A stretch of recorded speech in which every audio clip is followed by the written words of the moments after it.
njengoba umphakathi udinwe ngalendlela awuboni ukuthi ukuphepha kwakhe ngakuphi mayingathi uyaqhubeka nokucela ibhayili. So ke nje siyamcela bamphephise akahlale nje lapho la ibhilonga khona ngoba okwamanje uyambona ukuthi uyingozi kangakanani emphakathini. Umndeni kanye nomphakathi bafuna ubulungiswa. Lokhu landela izinsolo zokuthi uThobeka Nene udutshulwe wabulawa ngumyeni wakhe abakade bengasazwani naye uMthokozi Sinene.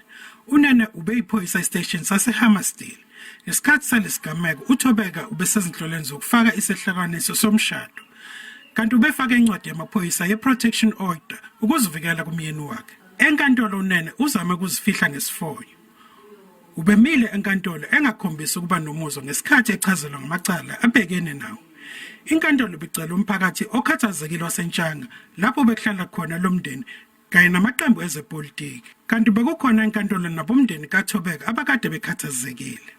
So sinethemba ke siyafisa ukuthi justice system angeke izisifeyila ngoba ngicabanga ukuthi sekuyikona kuphela ngeke ngize ngithi futhi ongasinikeza ukuthula but sekuyikona kuphela ongasilapha lawo manxeba ongabanciphisa kancane ngibeke kanjalo.